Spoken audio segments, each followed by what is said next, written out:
and especially the clubs of London too? You see, Pakistan and, as we've mentioned, both Pakistan and Denmark are facing the consequences of climate change, but we're facing it from two different perspectives and two different experiences. Denmark is a developed country. Pakistan is a developing country.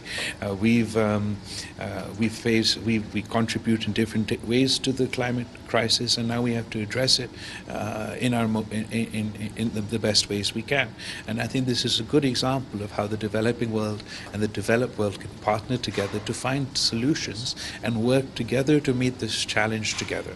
There are many forces out there, or voices out there within this conversation that wants to divide the world between the global north and the global south. But I don't think that any of us can do this alone.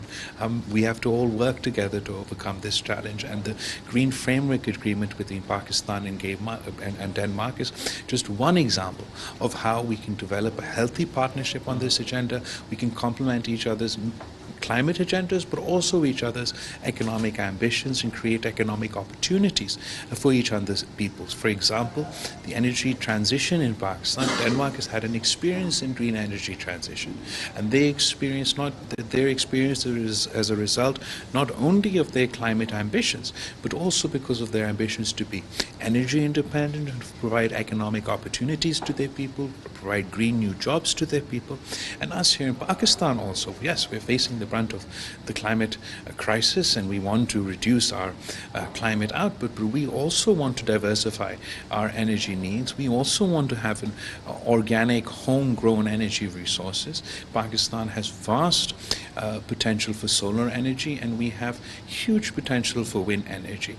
Denmark is already working in Pakistan on wind energy, and I hope to be able to work within the federal government to create such policies on behalf of our federal government that encourage international companies, different countries to come and invest in Pakistan in green energy, in the wind sector and in the energy sector.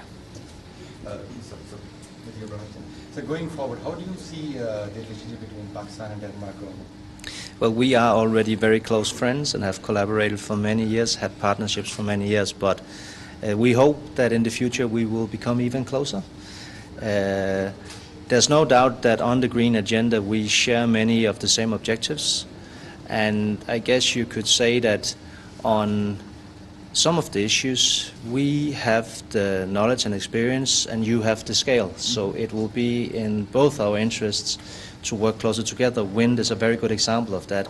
As I understand it, Pakistan could be a superpower in wind energy because of the way you're situated and the winds that you have.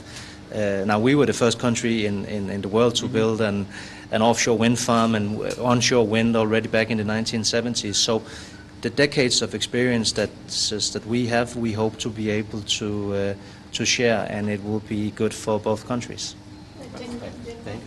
Okay, thank you for taking time to answer my question.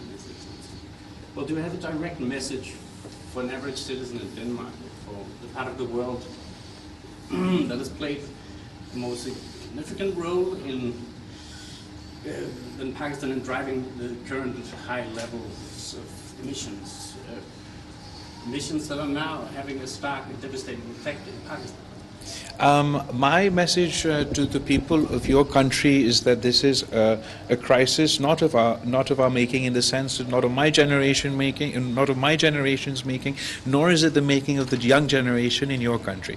We have to live with the consequences or the repercussions of the decisions of those who came before us. But rather than complaining about it, we would like to work together. We would like to partner with the people of Denmark. We think that there is an opportunity in this crisis.